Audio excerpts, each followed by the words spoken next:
con la misma acentuación. Para eso son los signos de puntuación, para lograr que se escuche de una manera natural. Bueno, y la comprensión lectora. Cuando termina el cuento decimos al niño, ¿me puedes, lo que los ingleses llaman retelling, me puedes contar lo que leíste?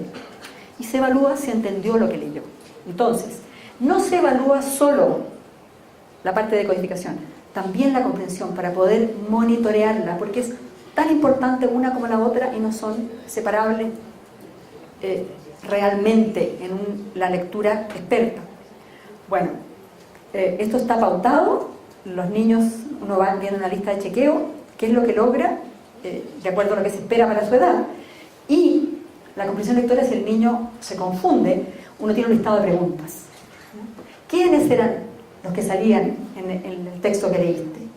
¿Qué pasaba con ellos? Me recuerdo un texto en que iban los niños a la playa y entonces, bueno, los niños que tenían dificultades para recordar qué es lo que había pasado, decimos, bueno, a ver, ¿quiénes aparecían? Aparecían un niño y su mamá y su hermana y su primo. Perfecto. ¿Qué pasaba con el primo?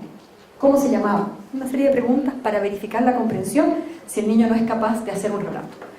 El retelling es un indicador potentísimo de comprensión. Los que son capaces de retener en la memoria de trabajo el texto y resumirlo, están beneficiándose de la lectura. Los que se quedan en blanco, no saben de qué trataba, como veíamos ayer en unas filmaciones de niños de quinto, estamos fallando, no lo estamos logrando con ellos. No tenemos que simplemente limitarnos a decir, oh, lo logró. ¿Dónde está el profesor para colgarlo en la plaza pública? No, es un tema de todos, es un tema país. Entonces, trabajar con eso. Perdón. Bueno, y aquí tenemos una muestra de cómo trabaja la maestra. Ella está trabajando, no se ve en la foto, con una niña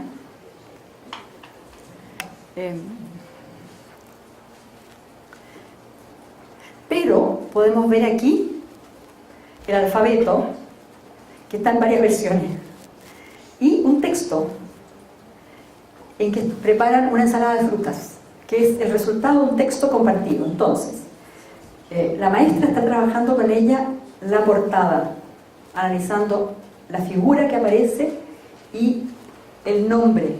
Analiza la letra inicial para anticipar de qué se tratará y preparar para la comprensión. Y también va a seleccionar algunas palabras y le dice, las vamos a estirar estas palabras. Si encontramos, por ejemplo, la palabra libélula, estamos trabajando un texto de ciencias naturales con animales del entorno, libélula, se puede analizar cuántos sonidos escuchamos, cómo la podemos separar, con qué sonido comienza, con qué sonido termina. Hay todo un trabajo que prepara la correspondencia grafema-fonema, que se puede hacer con las palabras seleccionadas y también analizar su significado. Algo muy importante es que uno no puede, lo comentaba yo sé la profesora Helena Bazzi, no se puede recargar la memoria de trabajo. Entonces, no se trata de hacerlo todo en cada sesión de trabajo.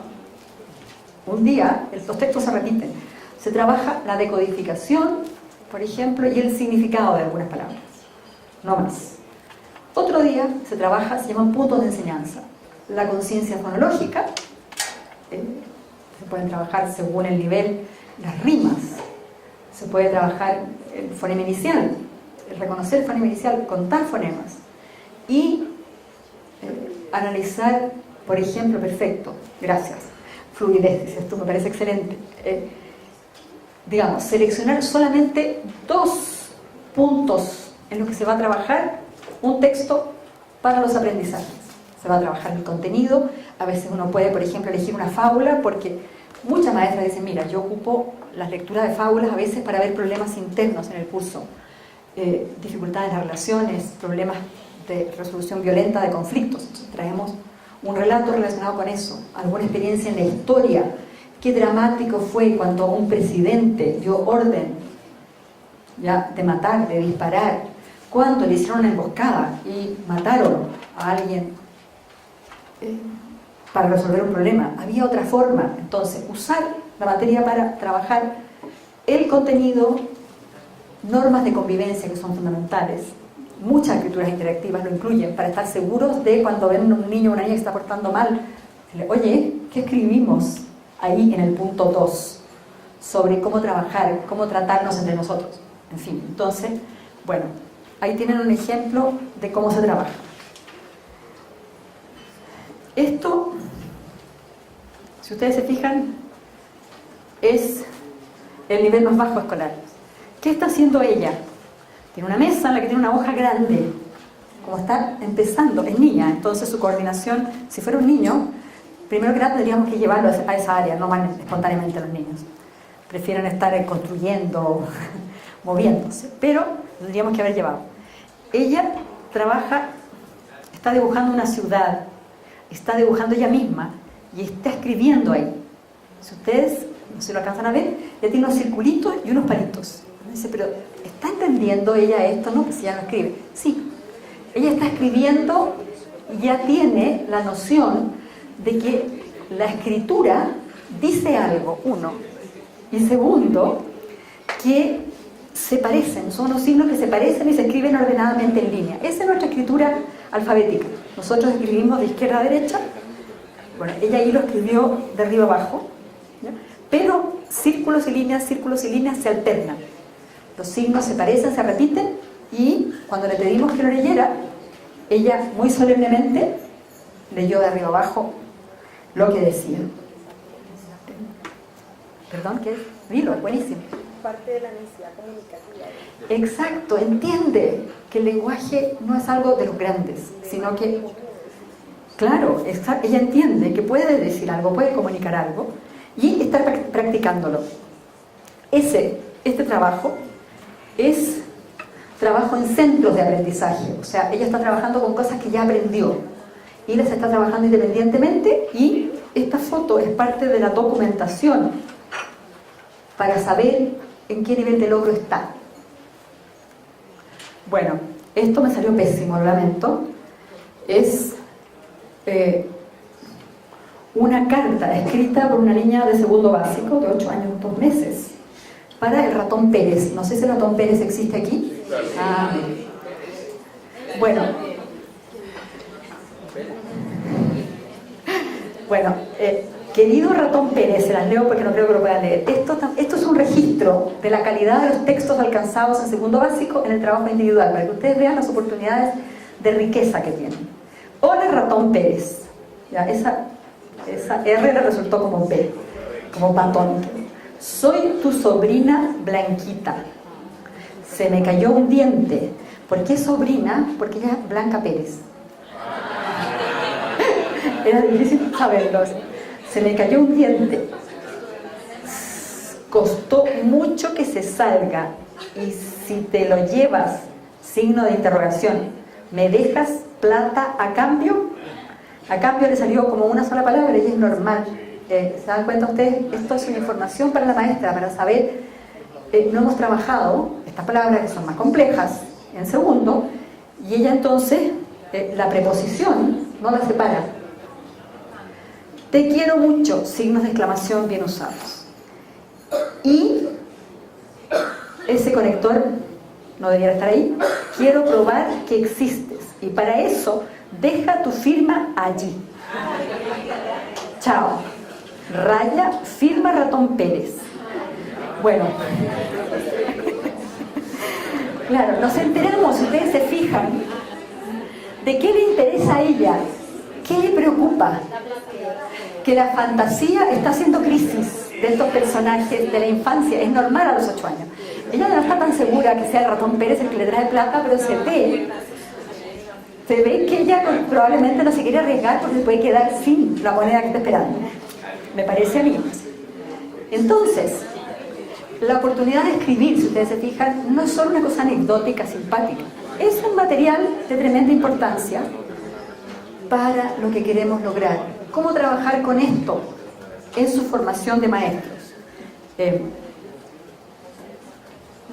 Ahora les quiero contar ¿Qué pasó con el programa ILEM? Porque 11 de las 14 escuelas en las que se aplicó ILEM alcanzaron resultados positivos en lenguaje y matemáticas después de 4 años de aplicación. 11, o sea que hay 13 escuelas que no lo lograron, se quedaron por debajo, o sea, mantuvieron su resultado. 3 estudios evaluativos posteriores que hice yo de 2005 al 2011 mostraron que el programa en sus siguientes años de aplicación tenía un impacto positivo pero limitado. El tamaño del efecto que llaman los estadísticos era bajo. Entonces, ¿qué? A mí me intrigó mucho esto. ¿Por qué un programa que se veía tan bueno, que en Estados Unidos funcionaba muy bien? Porque, ¿dónde estaban las dificultades? Entonces hice 3 investigaciones para verlo. ¿Qué encontré? Hice un estudio de fidelidad de la implementación del marco instruccional. ¿Hacen los maestros o no las estrategias de lectura en voz alta, lectura compartida, y trabajan dentro de ellas lectura guiada, lectura independiente, escritura interactiva con distintos niveles de apoyo, escritura independiente? ¿Trabajan con ciencia fonológica? ¿Trabajan vocabulario, estructuras gramaticales, razonamiento? ¿O no? ¿Qué me encontré? Que los maestros sí trabajaban con grupo completo. ¿Hacían lecturas en voz alta? Sí. ¿Hacían lecturas compartidas, estas lecturas en que todo el grupo lee un mismo texto? Sí. ¿Hacían escritura interactiva? También estaban. Pero no trabajaban con grupos chicos, porque decían que no estaban preparados. Y entonces, ¿qué pasaba? No sabían, porque es imposible saberlo con el grupo grande si los niños están aprendiendo o no. Si se hace un ejercicio de conciencia fonológica, si se dice, a ver, tenemos una palabra que no conocemos como erupción, ¿cómo podríamos definir erupción? 3 niños levantan la mano, uno de ellos se lo elige para dar su respuesta, y el niño da una respuesta correcta, no tenemos idea si los otros 2 que tenían la mano levantada, y mucho peor, los otros 30 y tantos o 40 que no respondieron, sabían si habían aprendido algo. Con la escritura interactiva también, porque uno no puede hacer participar al grupo grande, tiene que trabajar con un grupo chico. Pues los maestros no trabajaban, individuales siempre, imposible. O tenemos algunos registros de video, les decían ya, lean, escriban, pero eso no se evaluaba. El profesor estaba aprovechando de ordenar la sala, completar el libro de clase, en otras tareas. Entonces, es evidente que así no vamos a tener resultados. El equipo ILEM ha encontrado dificultades también con los equipos directivos. Los directores no se sienten cómodos con el papel de yo soy ayudante de mis profesores, pero si yo soy alguien que está fuera de la sala de clase, está por encima, está en otras cosas y tiene muchas demandas. Si no está logrando lo que espera, si él no está haciéndose parte, no tiene un liderazgo pedagógico, no tiene liderazgo, no conseguimos lo que esperamos, él no es parte. Entonces, bueno, después, ahí me quedó un error en una letra, autonomía de las escuelas. ¿Qué quiere decir esto?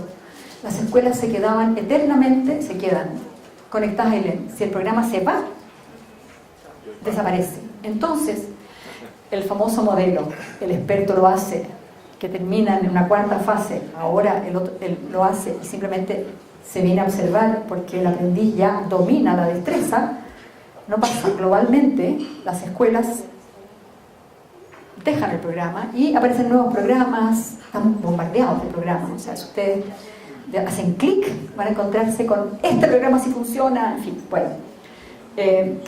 A ILEM yo les traje de regalo, porque hablé con ILEM, le dije voy a contar del programa, de las dificultades, los desafíos que tenemos, porque lo van a encontrar ustedes. O sea, no solo les va a costar encontrar resultados, sino que los van a conseguir, pero van a ver que cuesta que estos resultados se generalicen, ¿ya? Y controlar estas variables, como la cultura de los maestros, no han sido formados para trabajar así y no se ven a sí mismos. Trabajando en grupos chicos no saben cómo controlar al grupo, no lo entrenan desde el primer día y los niños vienen con una historia de ese profesor no me tiene el ojo puesto encima y no está viendo lo que hago. Entonces yo estoy en lo mío, ya puedo jugar, puedo correr, en fin. Entonces, bueno, ¿cómo cambiar la formación inicial? Yo estoy trabajando en la formación inicial ahora porque me desesperé con esto. Con esta le dije, bueno, ¿qué estamos haciendo en la universidad? Yo trabajo en la Facultad de Educación ¿qué estamos haciendo mal? Y ya lo sé, tenemos muchos desafíos ahí. Bueno, entonces Ailem está escribiendo. Ya yo les traje 2 textos de ellos, niños productores de textos. Un texto que escribió el director de CEL, el programa norteamericano, que lo escribió en castellano a partir de la experiencia de Ailem. Cada niño un lector. Se los voy a dejar, esos libros se pueden comprar por internet si les interesa. Les traje un ejemplar en mi maleta de mano, con un bolso de ellos para dejárselos para que lo tengan como referencia. Ahí está la experiencia. Ellos quisieron documentar lo que habían logrado y hacer más fácil el traspaso con esta documentación. Bueno, y paciencia que vamos a terminar porque me gustaría escucharlos también. Quiero mostrarles cómo es el contexto nacional. En Chile, los cambios yo siento que se deben a una política nacional en un contexto internacional en que muchos recursos se han puesto en distintos lugares. Se ha dado recursos a las escuelas, a las universidades para mejorar la educación. Se ha favorecido la investigación, los seminarios, y se ha invertido mucho en evaluar. Estas pruebas de escritura son tan caras que no se dudó mucho en hacerlas. Finalmente, la primera evaluación de escritura, nacional de escritura, se hizo en 2013. Entonces, aquí es muy interesante porque aparece algo que los profesores no manejan desde el inicio.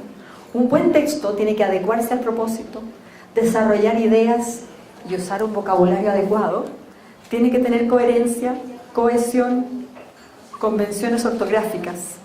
Pero la ortografía no es solo lo que se suele revisar en los textos escritos, no es lo único. Son mucho más importantes estos otros. Bueno, esto se evalúa en 4 niveles. El nivel 1, por supuesto, no se adecuó al propósito y así. El texto plantea el tema pero no lo desarrolla. El texto no se comprende, esa es la coherencia. No hay cohesión, son frases pegadas. Convención ortográfica, no se usa la puntuación que es tan importante. Bueno, y así avanza hasta el nivel 4. Hay un propósito comunicativo, se desarrolla el tema propuesto, el texto se comprende. Bueno, y esto de acuerdo a lo que se espera lograr en sexto básico. Estos mismos aspectos se pueden ver en los niveles inferiores. Si ustedes se fijan, en nuestra carta se cumplen. Hay algunos errores, pero ¿hay adecuación al propósito? Sí, evidentemente. Se usan los signos de puntuación profusamente. ¿Ya? Este es un texto lleno de aclamaciones, si ustedes se fijan, con preguntas, es muy interactivo. Te quiero mucho, dice entusiastamente la autora. Y tiene un segundo propósito que está ahí, el de la firma, que lo explica con mucha claridad. En fin, en segundo básico los profesores suelen estar preocupados de la caligrafía. Si descuidamos estos aspectos, perdemos la oportunidad de formar buenos escritores que se hacen a pesar de la escuela y no gracias a ella. Entonces, ¿cómo hacerlo? ¿Tenemos que trabajar todo al mismo tiempo? No, evidentemente no se puede. Bueno, ¿qué pasó? Les quiero mostrar brevemente los resultados. Adecuación al propósito, en nivel 4, un 43% de los estudiantes evaluados. O sea, menos de la mitad logra adecuarse al propósito en 2 tipos de cartas. Un texto, se les pedía escribir una narración y un texto de opinión. ¿Qué opinas tú que debería hacerse para cuidar los animales callejeros, por ejemplo? Bueno, desarrollo de ideas y vocabulario. Sin comentarios. Disculpen, estoy muy torpe. 9,3%, menos de un 10% de los estudiantes que se evaluaron de sexto básico fue capaz de plantear ideas en su texto y utilizar el vocabulario adecuado. Cohesión, muchos I usaron los niños, pero no siempre es necesario un I para conectar. Bajo, si ustedes se fijan, 27%, 20%.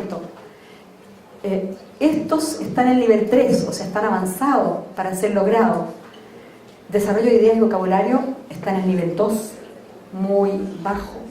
Cohesión está distribuido también en el nivel 2. O sea, el nivel 1 podemos decir que es una proporción baja, pero estas habilidades se distribuyen aquí. Bueno, ¿qué nos indica esto? No es solo para llorar, lamentarnos, buscar culpables, sino decir, esta es la tarea que tenemos, esto es lo que tenemos que enfrentar, y para eso tiene que ser, a esto tiene que ir dirigida nuestra formación. Y este es un tema que también yo creo que compartimos. Puntaje, diferencia en los colegios municipales, que son los que dependen del financiamiento directo del Estado. Niños de nivel socioeconómico bajo, medio alto, alto. Ustedes se fijan en nuestro drama. Tenemos distribuidos los niños de nivel bajo y medio bajo, todos, ya en escuelas municipales y particulares subvencionadas. Las particulares subvencionadas son financiadas por el Estado. Hay unas de ellas muy malas y los padres no saben, piensan que si es particular es buena. Y entonces nuestro sistema municipal se ha vaciado y los niños han ido al particular subvencionado, que es un sistema muy poco normado, muy poco reglamentado. Ya muchos de ellos tienen nombre en inglés de estos colegios, y algunos de ellos son muy buenos, unos regulares y otros malos. Y se está intentando regular porque es una situación que no favorece los aprendizajes. Bueno, ¿dónde está el nivel alto del particular subvencionado y el particular pagado? Nuestra población de nivel alto, somos un país pobre, es muy baja, entonces no entra en nuestro muestreo. Yo jamás he estudiado en colegios de nivel alto porque no representan los desafíos de la población, pero aquí tenemos un desafío enorme. Si ustedes se fijan, y lo vamos a ver ahora, no hay diferencias significativas entre tipos de dependencia. Fíjense en esto. El nivel bajo es más bajo, ¿ya? Los 10 puntos de diferencia que hay aquí, ¿ya? No son significativos. Son muy poco mejores nuestros estudiantes de nivel alto, o sea que no se está enseñando en el país, en ningún nivel educacional ni económico, una escritura de nivel de acuerdo a los aprendizajes esperados, que son los definidos internacionalmente para que nuestros estudiantes tengan opciones de trabajar en otros países, de colaborar internacionalmente. No nos estamos preparando, ¿ya?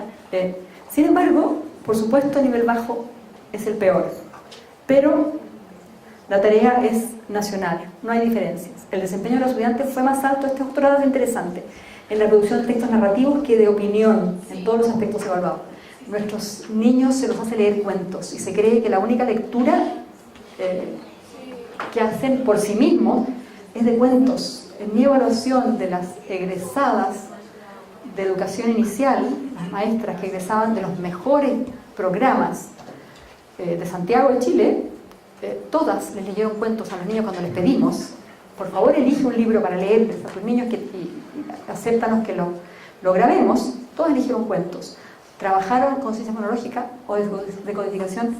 No. Respondieron preguntas en los diálogos con vocabulario. ¿Seleccionaron los libros con qué criterio? ¿Para elegir palabras que eran relevantes que los niños aprendieran? No.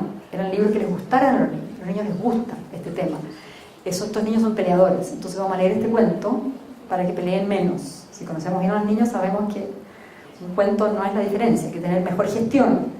Y estamos desperdiciando la lectura si no incluimos textos informativos que a los niños les interesan muchísimo. Por ejemplo, tuvimos un volcán en erupción, los niños estaban interesadísimos en saber de eso. Los dinosaurios les interesan mucho, los monstruos, en fin, los tiburones, imagínense. O sea, efectivamente no estamos aprovechando su inmensa curiosidad, sus ganas de aprender. Y en estas ocasiones, como les digo, le decíamos nosotros, ¿y tú crees que lograste los aprendizajes esperados? Ah, no, es que no tenía ninguno, decían los estudiantes. No en esta ocasión, lo hice otra vez, he tenido, pero esta vez no. O sea, no hay una ocasión en la que uno diga, no, yo estoy trabajando en educación. Ahora no, hoy día quería que lo pasaran bien, ¿ya? La educación se parece, y la comparamos mucho en Chile a medicina. Si un cirujano dice, mira, tenía que operar, pero esta vez no operé, simplemente pensé que estuvieras un rato aquí, pasaras no, queremos que trabaje y muy bien. Entonces es lo mismo, un maestro, la oportunidad es ahora. Bueno, y las mujeres tenemos un desempeño superior al de los hombres, ¿ya? Lo cual no dice gran cosa, porque nuestros puntajes tampoco fueron buenos. Ya. A mí no me extrañó encontrar este texto de la Blanca Pérez, entonces, como un texto seleccionado bueno, ¿ya? De parte de ella. Claro, a los niños en los primeros años de educación básica, en general, no les interesa escribir, y les voy a contar por qué. Porque su letra no es buena, su motricidad fina no es buena. Los temas que se les enseña, yo escuchaba una cosa que les hacían leer a los niños colombianos sobre la gata, y pensaba, esto a los niños no les interesa nada. La gata que tuvo gatitos es un tema femenino. Y la feminización de nuestra educación básica, ahora que queremos que todos los niños aprendan, es tremenda. A nosotros nos va mejor en el sistema escolar en los primeros años. Después ellos ocupan los puestos importantes en la sociedad, pero no están tan bien educados como nosotras. ¿Qué es esto? Bueno, y con esto voy a cerrar.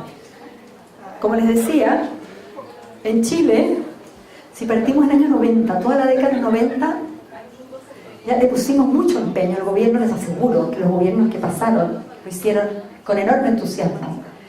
Y el año 2000 se enteraron que no se notaba lo que estaban haciendo. Y estamos, piensen ustedes, en 2015, o sea, han pasado 25 años tranquilamente, y aún estamos trabajando. Los logros de ahora tienen esos 25 años detrás. La evaluación de los aprendizajes logrados permite una enseñanza informada, ajustada al conocimiento previo del estudiante, a sus intereses, que retroalimenta la organización de la enseñanza. Eso es muy importante tenerlo claro. En Chile se aplican pruebas nacionales, son muy caras, cuesta dedicar recursos a las pruebas porque son caras. Participamos en la prueba PISA y en otras más, es un ejemplo. Se discute mucho y siempre aparecen voces que dicen, es que debiéramos destinar esos recursos a otra cosa, no hagamos más pruebas. Porque es verdad, si se convierte la enseñanza en teach the test, como dicen en inglés, en enseñar la prueba, y eso ocurre en muchos centros llamados emblemáticos en Chile, que se enseña para responder a las pruebas y no se los prepara para formarse como profesionales en distintas áreas. Hay un escritor, Alejandro Zambra, un escritor joven, que se queja de eso, escribió un libro que se llama Facsímil, ¿ya? Una novela suya que se llama Facsímil, que dice, ¿qué aprendí en el Instituto Nacional, que es un liceo emblemático de educación secundaria? Dice, a responder la prueba. Para convertirse él, como quiso estudiar literatura en la Universidad de Chile, o sea, le fue muy bien la prueba y pudo entrar a la carrera que quiso, pero él dijo, nadie me preparó para lo que yo quería ser escritor. Entonces, bueno, tenemos que también ayudar a los ingenieros, a los futuros médicos, abogados, pero también diseñadores, escritores, y las pruebas no miden esas áreas. ¿Qué vamos a hacer para atender a esas carreras? Documentación sistemática y amplia de los resultados de aprendizaje con un foco pedagógico. Los resultados que yo les mostré de la Prueba Nacional de Escritura están disponibles en la web. En Chile diría que todavía no tenemos una cultura de leer los resultados de manera constructiva. Los periodistas hacen un ruido terrible con los malos resultados. Nuestros periodistas son los peores enemigos de las instituciones, como que buscan especie de satisfacción al cliente insatisfecho. Entonces entrevistan gente y dicen, ¿usted qué opina? Pésimo estamos nosotros. Si hablamos de Chile todo es terrible. Entonces, bueno, no estamos aprovechando mirar con cabeza fría de ingeniero para decir, a ver, ¿cómo vamos a gestionar esto para mejorar? Nuestros estudiantes, hombres, se están quedando atrás. ¿Cómo lo vamos a hacer para apoyarlos? ¿Cómo vamos a hacer para atender a estos frentes de la decodificación en el lenguaje y la comprensión sin recargarnos? Informe a los padres de familia. Los padres de familia, como les digo, pasa mucho en Chile que se enteran que su hijo va a reprobar al final de año. ¿Por qué? Porque ellos mismos no son activos en vincularse con el colegio y decirle los rendimientos de mis hijos son tarea conjunta, ¿ya? Muchas veces se ven como enemigos o dicen la educación es un tema. Yo en la casa me preocupo de que él esté bien, de que esté sano, que coma. Y así hemos comido tanto que estamos obesos, ¿ya? Tenemos problemas de salud pública, que hay mucha obesidad en Chile, y es el tema más importante de salud pública en este momento. Pero preocuparse de nutrir su espíritu, ¿cómo hacerlo? Fomento de investigación. Yo he dispuesto de recursos para investigar, otros centros también. Y Fondesit, FONIDE, que son, este Fondesit es una investigación convencional. FONIDE son investigaciones aplicadas para desarrollo. Uno tiene que tener un producto al final. O una información para la política pública. FONDES son proyectos con un componente de producción. Producción de textos, producción de materiales, de mobiliario escolar, de bibliotecas, en fin. Todo para fortalecer la política pública. Aporte de recursos en la escuela y la comunidad. Se ha gastado mucho. Hay textos escolares para todos los niveles que se entregan a cada escuela, esté donde esté la escuela. Y eso, de nuevo, son recursos que no están para otras cosas. Bibliotecas de aula, bibliotecas escolares y municipales.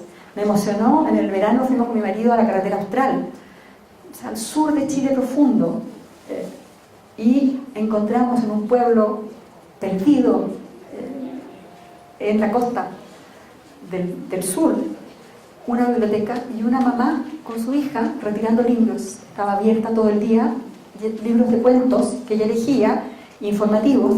Me fijé que se llevaba un libro de ballenas, por ejemplo, que es algo que en esa zona tiene sentido porque van las ballenas en un momento del año. Para la casa, una niñita de 5 años le pregunté yo que si existe este recurso y se aprovecha, bueno, eso va a incidir en los aprendizajes. Y apoyo a nuevos programas de innovación.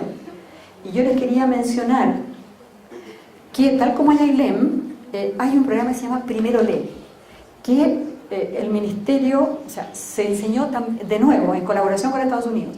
Es también un programa que integra desde el pre-kinder, está dirigido a escuelas, hasta cuarto básico, integra el desarrollo de la comprensión, el fomento del lenguaje oral para favorecer la comunicación oral y escrita y la decodificación. Pero no le dejan tantas decisiones al maestro como hace AILEM. Es un currículum prescriptivo. Se dice desde el día 1 hasta el día Z, o 100, o qué sé yo, lo que el maestro tiene que hacer. ¿Ya? Y se hace acompañamiento experto para que lo logre. Entonces vamos a abrir el libro en la página 1. ¿Qué vamos a hacer el primer día? Aquí está, vamos a hacer esto.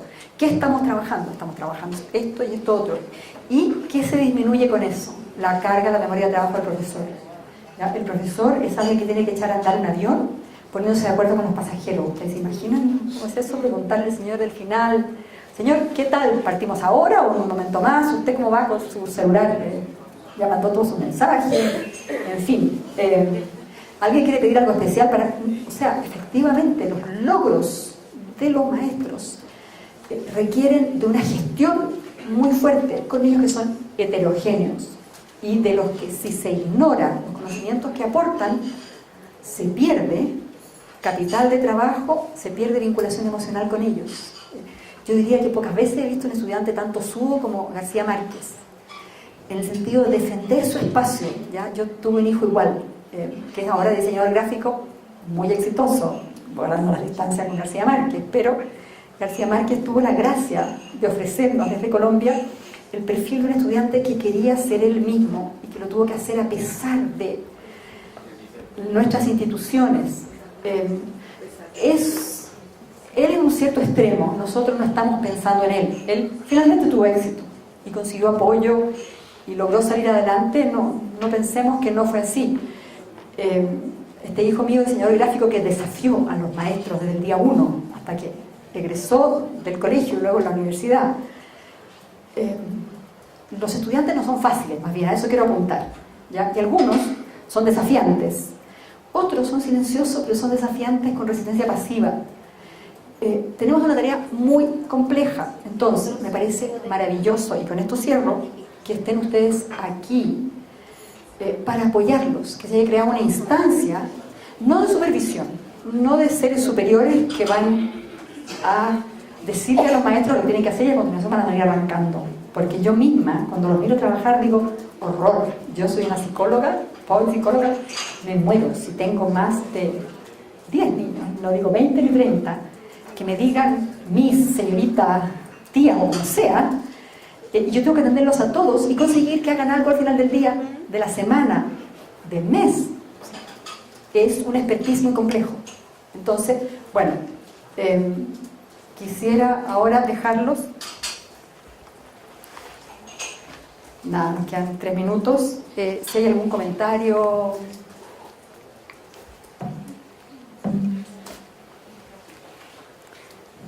¿Te paso esto? Ay, gracias.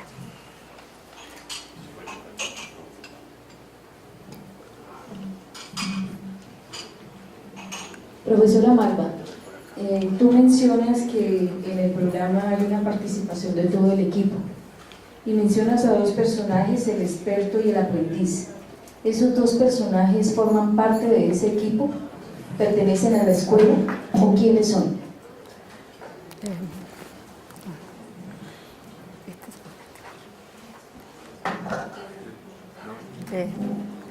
Bueno, yo creo que puedo contestar así, ¿no? ¿Me escuchan? Ah, gracias, eres genial. Perdón, lo que pasa es que, claro, no especifiqué eso es un principio general del acompañamiento. Se puede aplicar a cualquier maestro que está enseñando a sus estudiantes, en cualquier curso, o para el experto que acompaña a los maestros, o sea, a los formadores de formadores, que es el caso que son ustedes. Entonces, lo que yo decía, ¿qué tienen que ser capaces de hacer los formadores? De demostrar en la práctica todo lo que van a esperar que sus acompañados, aprendices, dominen. O sea, si dicen, mira, aquí hay un problema de gestión del aula, yo tengo que ser capaz de demostrarle cómo hacerlo. Yo, por ejemplo, eso nunca lo hice porque no sé hacerlo, no sé manejar la gestión. Entonces, le pedía, y trabajábamos de a 2 en las escuelas. La otra persona que lo hacía muy bien decía, a ver, tus niños entran a tropezones a la sala y te toma de 15 minutos decirles qué van a trabajar. Lo vamos a hacer entrar de nuevo. Los niños entraron a tropezones, no, decía ella. Nos vamos para afuera. Tenemos una mejor forma de hacerlo. No me preguntes cómo mágicamente conseguía que se ordenaran. Decía, vamos a respirar, vamos a tomar un paso ágil, y lo ensayaban 3 veces y consiguió demostrarle a la profesora cómo hacer un mejor ingreso a la sala. ¿Ya? Entonces a eso se refiere. El desafío es que el experto tiene que ser experto, no simplemente llamarse experto y decirle, me parece que tú no estás trabajando bien la decodificación. ¿Qué quiere decir eso? ¿En relación a qué no la está trabajando? Estamos trabajando en segundo, en tercero va a ser distinto. Estamos trabajando en kinder, distinto. Entonces, mira, después de identificar su fortaleza, decirle y acordar con la maestra, hay un problema en la decodificación, tú lo ves. ¿Cómo lo vamos a abordar? Acordar una forma y decirle, ya, yo lo voy a hacer para que tú lo veas. Si uno cree que la profesora lo puede hacer, te sientes capaz de hacerlo, lo hace ella y estamos en la segunda etapa. Pero este proceso, entonces, es como una especie de regla de oro. Hacerlo funcionar es muy difícil. Tú pusiste el acento en algo que es muy relevante en esta forma de trabajar, pero que si no se hace con seriedad, puede resultar muy mal. Ahora, yo tuve una experiencia, se los cuento así, de coaching buenísima, de acompañamiento, en que aprendí esta fórmula de, a ver, tú y yo, vamos a ver, ¿cómo estuvo tu clase? ¿Dónde te sentiste cómodo? ¿Ya? Yo te cuento, yo tomé notas y estoy de acuerdo contigo. Eso que me explicas tú, que lo hiciste bien, sí, resultó notable. Ahora, en relación a los aprendizajes esperados que teníamos. Bueno, ¿cómo planificas hacerlo a continuación? Tuve una experiencia riquísima de colaboración con los maestros, en la que yo aportaba conocimiento, pero el trabajo finalmente era del profesor. Yo estaba ahí para apoyar ciertos puntos. De nuevo, hacíamos lo mismo que se propone para la sala de clase. Vamos a trabajar 2 puntos hoy día. ¿Ya? No todo, no tienes que salir de aquí como profesor experto, sino, mira, yo creo que efectivamente tú no estás vinculando lo que estás haciendo con los aprendizajes esperados. O tus diálogos, vamos a tomar 2 cosas, eso, y tus diálogos con los estudiantes quedaban un poco en el aire, ¿ya? Repetías lo que decían los niños, pero tú no ampliabas el vocabulario. Tú me dijiste que ibas a trabajar vocabulario y no lo trabajaste. Tú dijiste que las preposiciones era un tema por este curso, no lo trabajaste. Bueno, no sé si respondo a lo que esperaba. ¿O quieres que me calle? Yo creo que ya estamos en el tiempo. Sí. Buenos días. Mire, me llamó mucho la atención la relación que hay también entre el experto y el aprendiz. Y ese ciclo en el que el experto lo hace, lo ejecuta, el aprendiz observa, luego el aprendiz lo apoya y luego cambian el rol donde el aprendiz es el que hace y lo apoya el experto para finalmente lo hace el aprendiz y el experto observa, ¿sí? Ese ciclo me parece a mí bastante apropiado, o sea, me gusta, de hecho, porque aquí en Colombia normalmente algo que le dice el maestro al tutor es: no, yo quiero ver cómo se hace, ¿sí? Y me gusta es arrancar de por ahí, nosotros lo hemos planteado. De hecho, el estudio McKinsey dice que se deben tener experiencias de ejemplo, pero bueno, mi pregunta es: ¿qué tiempo se requiere para ese ciclo? Si son 4 sesiones de 2 horas, o si es un ciclo más bien extenso en donde se miran las variables, o eso de qué depende, digamos, el manejo de tiempo en ese ciclo, ¿cómo lo hacen? Ustedes han puesto el acento en lo más difícil de todo. Efectivamente, ese ciclo va a variar. Por ejemplo, si yo quiero desarrollar comprensión lectora, como maestro puedo decirle: mira, te voy a ejemplificar. Yo voy a leer en voz alta un párrafo muy relevante, lo voy a resumir, voy a elegir, como experto, las palabras que me parecen complejas y que hay que trabajar. ¿Ya? Si aparece la palabra vernácula, se me ocurre en este momento, en este texto, pienso que esto, para quienes van a aprender de este texto, va a ser una palabra difícil de manejar. Entonces vamos a analizarla. Después voy a intentar traducir este texto en preguntas. ¿Qué preguntas intenta responder el texto? Y después voy a pensar cómo puede seguir esto. Y yo después le digo al aprendiz: ahora tú, lee el párrafo siguiente del texto que estamos trabajando, resúmelo, selecciona las palabras que parecen complejas y que nos van a dificultar la comprensión, genera preguntas. Y voy a ver qué tan bueno es el resumen. Dice las ideas principales, seleccionó palabras que para el nivel en que lo estamos trabajando parecen relevantes de analizar. ¿Son buenas sus preguntas? O me demostró que no entiende, que está repitiendo la primera frase, que es un clásico el que no sabe resumir cuando lee un texto. Este texto trata de, en lugar de decir, bueno, había una vez, dice el texto, un problema entre 2 pueblos vecinos. No está resumiendo bien. Entonces, el proceso va a ser más largo, más corto, según cómo evaluemos esta primera. Si nosotros vemos que no se logra, tú dices: sí, el párrafo siguiente lo voy a hacer yo y te voy a mostrar. O este mismo párrafo que tú no hiciste bien, mira, te explico. Tu resumen no dice brevemente lo que está aquí. Lo mismo, por ejemplo, si tú dices: ya, en este texto, ahora vamos a trabajar con ciencia fonológica, vamos a trabajar decodificación, es muy importante. Tú, ¿qué palabras vas a elegir para decodificar? Yo te voy a mostrar primero. ¿Ya? En este texto vamos a elegir las palabras más simples, porque estamos partiendo como ciencia fonológica, que en castellano son las de sílaba directa y disílabas. La palabra casa, ropa, nudo, sopa, en fin, son disílabas directa. Isla ya no, porque es una sílaba invertida, indirecta. Entonces, bueno, vamos a trabajarla. ¿Cómo la vamos a trabajar? La vamos a trabajar en un nivel de conciencia fonémica, porque es un nivel de exigencia alto. Entonces vamos a pedir a los niños que busquen, cuenten cuántos, no sirve contar porque se están usando solo disílabas.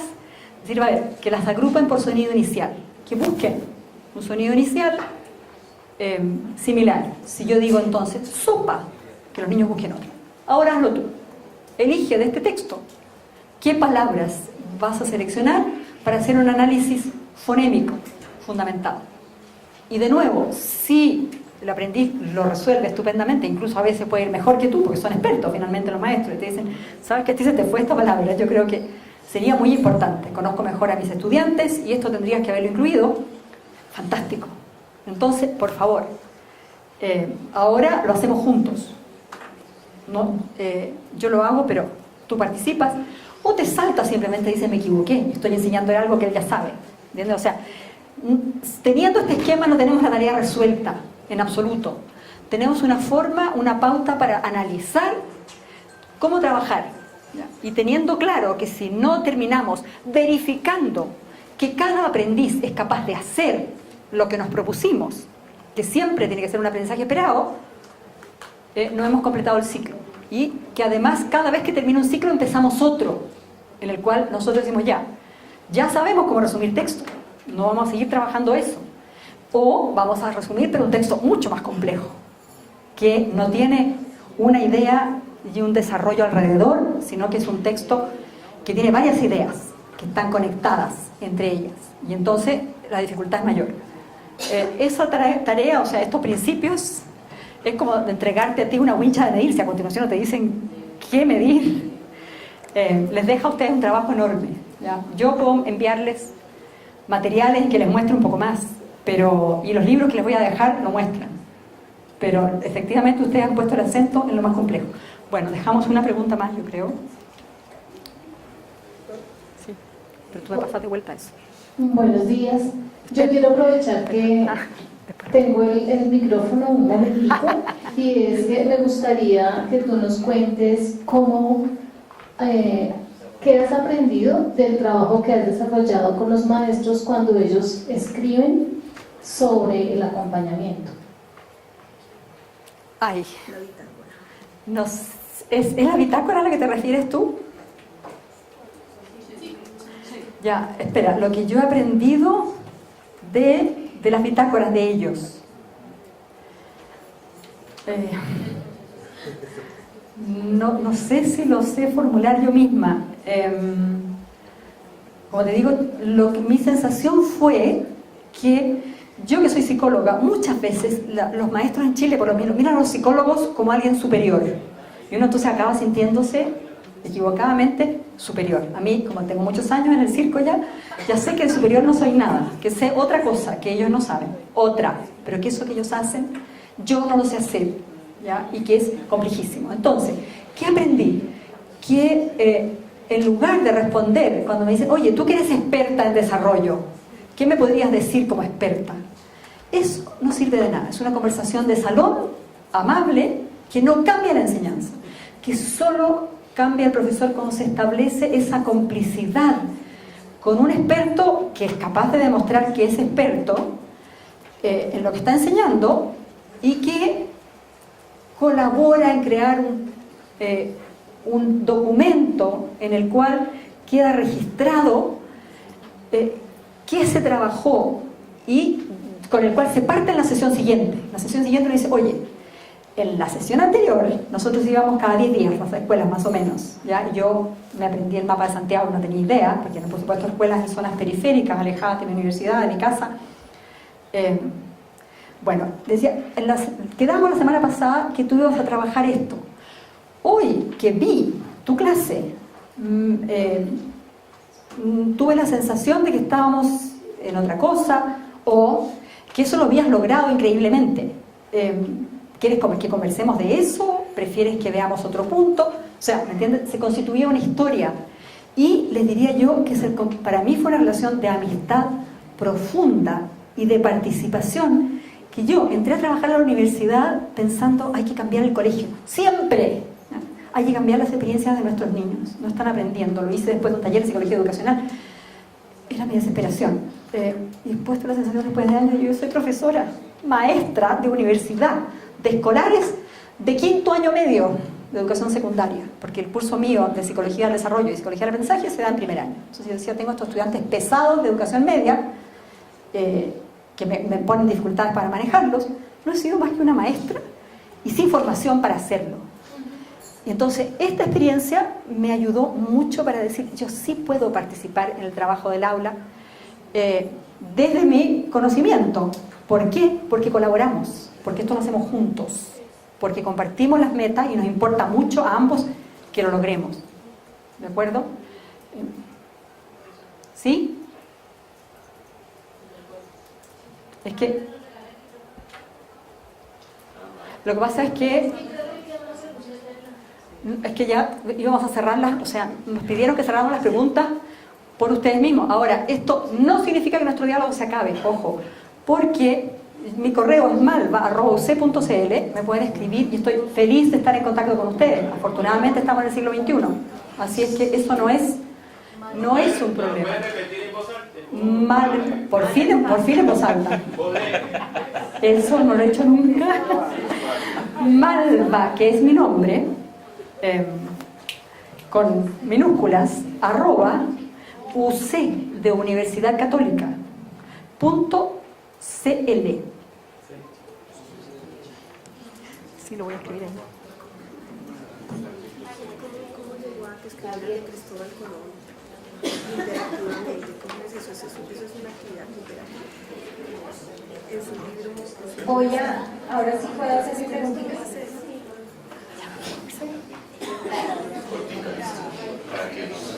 Sí, señor, ya tengo muy puntual. Bueno, pero antes de eso quiero como concluir un poco el trabajo, la presentación que nos hizo la doctora Malva y quiero mirar un poco la parte de, bueno, ella nos invita a que el aula debe estar textualizada a través de vocabulario, del abecedario, nombres de los niños, las palabras, exposición de textos de los chicos. También debe haber diversidad textual, conciencia fonológica, comprensión lectora, producción escrita. Entonces, a partir de esto y tal vez de mirar un poco, considero que tiene como referentes a José Oliver, Emilia Ferreiro, Liliana Tochinsky. Tengo 3 preguntas. Entonces, la primera es, cuando el docente se enfoca en la enseñanza del abecedario, la combinación de consonante vocal, combinación de letras sin sentido, ¿qué aspectos de la enseñanza del lenguaje no se están favoreciendo mirando esa metodología? La segunda pregunta es, cuando nos habla del caso de Violeta y nos dice que ella necesitaba un apoyo en su parte de la expresión artística también, la pregunta ¿es importante para los niños realizar este tipo de actividades? Es decir, cognitivamente, ¿qué se debe favorecer o qué se está favoreciendo cuando se trabaja la expresión artística? La tercera tiene que ver con, bueno, mirando un poco como esos referentes que a mi manera de ver, ustedes están apoyando colombianos. ¿Hay algún referente de pronto de autores colombianos que ustedes han tomado? Muchas gracias, doctora Malva. No sé, me va a tener que ayudar con las preguntas, por favor. Voy a partir de atrás para adelante. No, yo no conozco investigaciones colombianas y lo lamento. Para mí fue una sorpresa increíble que me llamara Horacio Álvarez, un guatemalteco, especialista del BID con formación en economía, a Chile para decirme, me escribieron un correo, después me llamara para decirme, oye, queremos que vengas a Colombia y te hagas cargo de tu libro. O sea, lo que dices ahí, ven a decirlo aquí, con todos los riesgos que eso tiene. Me impresionó mucho porque en los países latinoamericanos nos relacionamos con los países desarrollados independientemente y no colaboramos entre nosotros. Yo no sé si ustedes conocen a mi director de tesis que se llama César Coll. ¿Sí? Bueno, yo fui su primera tesista. Tenemos la misma edad los dos y él estaba muy asustado de tener que dirigir una tesista latinoamericana y exponerse a sus pares catalanes. Entonces tenemos una larga amistad y me dio mucha alegría saber que él, que es un psicólogo educacional pero comprometidísimo, aunque trabaja en el campo de las tecnologías y no en mi campo, ha podido recorrer Latinoamérica. Sin embargo, no tenemos redes y eso hay que ser otra tarea, ¿ya? ¿Por qué yo no sé de investigaciones colombianas? Tengo una amiga mexicana, una amiga argentina, puntualmente gente con la que he trabajado de países latinoamericanos, pero en general muy poco. Tuve una amiga peruana que se murió lamentablemente de un cáncer mucho antes de lo que hubiera sido normal que muriera. Creo que yo vi esto y decidí venir porque pensé, si esto es una oportunidad de colaborar, de construir juntos, maravilloso. Bueno, después, mis referentes de alfabetización inicial, en realidad, nunca trabajé con Josette Oliver, que en Chile trabajó mucho, ella, con equipos chilenos. Yo no participé de eso, trabajó Mabel Condemarín y mi coinvestigadora Eugenia Orellana en mis primeras investigaciones, trabajó con ella. Yo más bien he trabajado con la línea norteamericana, que está en el libro que yo escribí, en realidad son traducciones del inglés, con Catherine Snow, y con, que es una profesora de Harvard, que yo aprecio y admiro mucho, que ha trabajado mucho en Costa Rica. Ella digamos, apoyó un programa del gobierno de reforma profunda de la enseñanza, y yo siento que con muy buenos resultados. Costa Rica tiene un desempeño muy alto. Bueno, los principios de lo que yo trabajo provienen de ella.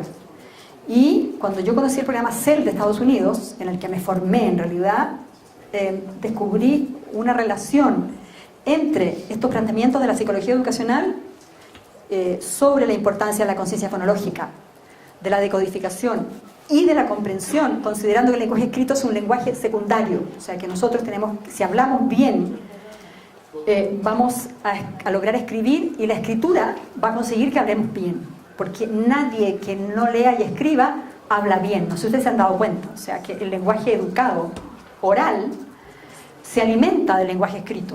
Si uno no se actualiza, acaba hablando un lenguaje coloquial, lleno de fórmulas, repitiendo giros, claro, muletillas, gracias, esa es la palabra, repitiendo muletillas, y son dos frases muy simples, excepto que uno lea mucho, y si escribe más aún, mejora lo que puede decir.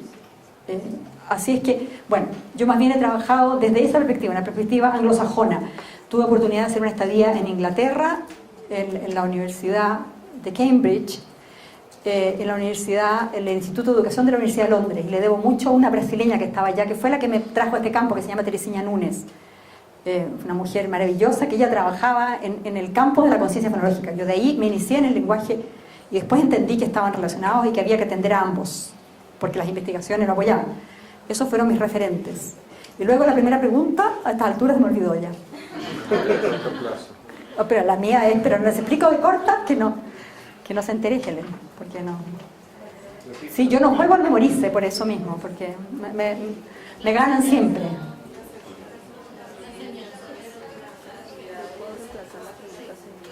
La importancia de las actividades artísticas. Ay, yo la verdad es que ahí se me nota que no soy maestra, ¿ya? No me sé los aprendizajes esperados en cada nivel. En Chile se hizo un esfuerzo enorme por armar lo que llaman mapas de progreso, establecidos para cada año escolar desde el prekinder, ¿ya? A todos los cursos.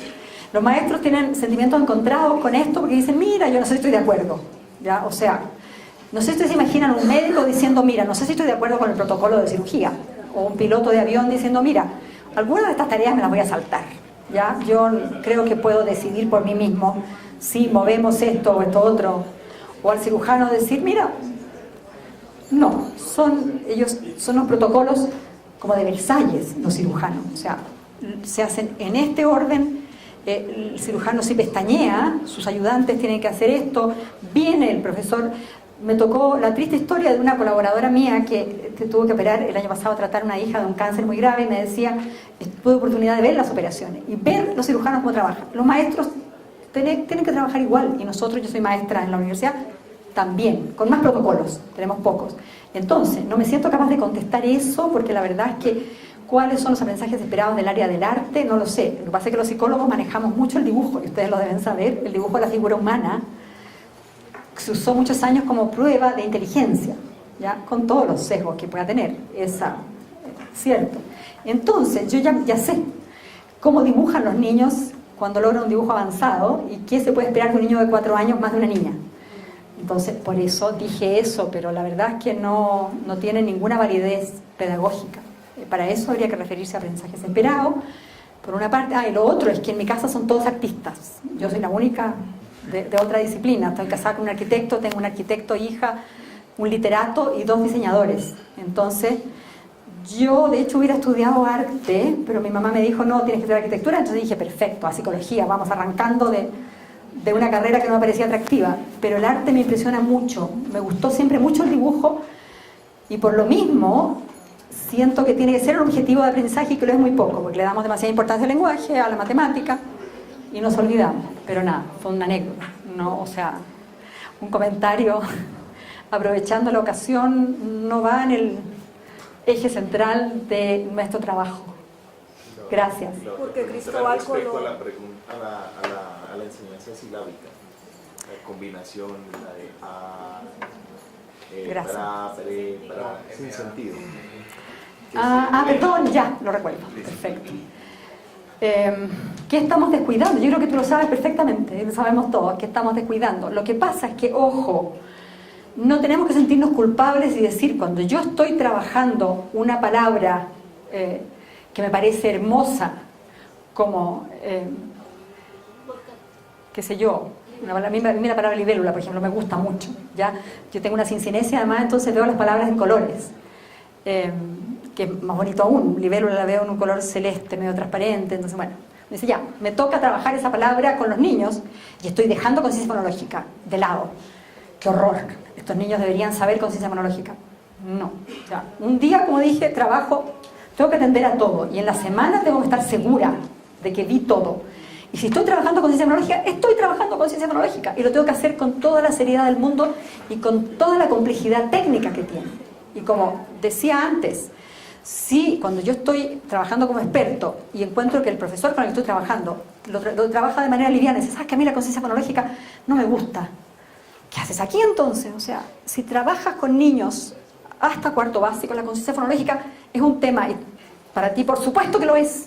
O sea, todos los aprendizajes iniciales no pueden no gustarte. ¿Por qué? Porque es la manera de lo que se llama romper el código, dicen en inglés. O sea, que el niño entienda que eso que suena todo continuo, ¿ya? En el discurso que vimos, ¿ustedes les ha pasado cuando escuchan una lengua extranjera? ¿Ya? Y Helen, yo creo que lo debe haber hecho en su ejercicio, que uno escucha ruido. A mí, por ejemplo, me gusta y hablo razonablemente bien inglés, razonablemente bien francés, pero según qué acentos, a veces cuando veo películas y no le pongo la traducción o el subtítulo para escuchar el idioma, digo, pero no estoy entendiendo nada, no sé dónde termina una palabra, y de repente retrospectivamente digo, ya sé lo que dijo la palabra, pero no logro seguir la historia, la trama. Bueno, los niños cuando empiezan les pasa exactamente eso, ¿ya? Escuchan un bombardeo de sonidos, no logran distinguir las palabras, ¿ya? Y si ustedes ven cómo escriben los niños que escriben en carro, ustedes seguramente saben, muchos niños escriben, y casi todos, en un cierto momento las palabras pegadas unas con otras, porque no saben. En la medida que no saben eso, no las pueden usar como unidades, ¿ya? No pueden saber esto que dice esta palabra se puede usar para otra cosa, ¿ya? Entonces es muy importante que uno sepa que cuando estás trabajando con ciencia fonológica le está ayudando a eso. Ahora, si uno solo hace, como a mí me pasó con mi amiga Silvia de Fior, que es una española, que sacaba unos cuadernillos enormes de conciencia fonológica, y yo decía, pero está descuidando el otro componente. ¿Dónde están los manuales para trabajar? Si el lunes trabajo con ciencia fonológica, el martes puedo trabajar vocabulario, estructuras gramaticales, la pragmática, por ejemplo, que es muy importante, el sentido. Nunca me he olvidado una vez que con un niño lo vi hacer una cosa notable. Tenía 4 años y leyó en una tienda, decía, gracias por su visita. Él leyó, gracias por su visita, y dijo, gracias por su dinero, querrán decir. ¿Ya? Cuando yo estaba estudiando en España, yo lo encontré notable. Eso es pragmática. También tenemos que ayudar a los niños con eso. O sea, entender el doble sentido. Cuando le dicen gracias por su visita, claro, un comerciante está agradeciendo que la visita dejó dinero. Si uno entró, lo saludó y después se fue, ese gracias no aplica. En fin, entonces, yo creo que eso es muy importante para que ustedes se lo marquen. No queremos ser vygotskianos, piagetianos. No queremos subir a Piaget, bajarlo, subir a Vygotsky, bajarlo. No, nosotros no trabajamos con autores, trabajamos con problemas, ¿ya? Y hay una investigadora que dijo, la universidad tiene departamentos, yo ahora soy la jefa de mi propio departamento, el mundo tiene problemas, ¿ya? Nosotros estamos en el mundo, tenemos problemas. No podemos ofrecerles departamentos. El departamento que yo trabajo se llama Aprendizaje y Desarrollo. Entonces, aquí ven cuando quieras hablar de Vygotsky. Si tú quieres hablar de currículum, tienes que ir a la puerta del lado, porque el departamento de currículum no es este. No. Si uno trabaja en la realidad, digamos, donde está el fin, que nos justifica a nosotros, que es que nuestros niños aprendan. Para eso estamos todos aquí. No podemos estar hablando de teorías, autores, Yo soy constructivista. Como dijo la profesora inglesa, me dijo, mira, somos todos constructivistas. Por supuesto, si se aprende de manera constructiva, pero no se enseña de manera constructiva. Cuidado. O sea, el aprendizaje es constructivo, la enseñanza no. Entonces, todos los autores aportan. Brunner, un psicólogo genial, dijo, nos aportan la mirada en profundidad. No elijamos uno y descartemos el otro, porque si no vamos a tener una visión plana. O vamos a estar cambiando la moda, digamos. Ahora, oye, lo que se lleva, no sé si aquí, Tools of the Mind. En Chile, si no conoce Tools of the Mind y no trabaja con la Executive Function, está fuera, ¿ya? Tienen razón, es verdad, es muy valioso, pero no sirve para sacar lo que sabíamos de antes, sino para ver cómo lo encajamos, porque en unos tiempos más vamos a descubrir que Tools of the Mind, que es un programa muy vigotskiano, tiene enormes logros. Salió un artículo en la revista Science, y de ahí se hicieron famosas sus autoras, diciendo que se aprendía la función ejecutiva ahí, junto con Montessori y otros 2 programas más, mucho mejor que en otros. O sea, que los niños lograban autocontrol de sus aprendizajes. Es un área que hemos descuidado, tenemos que atenderla, pero eso no significa descuidar las otras. Bueno, más bien esto empieza, no termina. Cerramos esta sesión, pero nos abrimos al problema que ustedes tienen ahora y que en Chile lo compartimos, ¿no? Puede que estemos un paso más adelante, pero ya vieron ustedes todo lo que nos queda por hacer, y si lo hacemos juntos creo que podemos obtener mejores resultados que si cada uno se queda en lo suyo. Mil gracias. Gracias.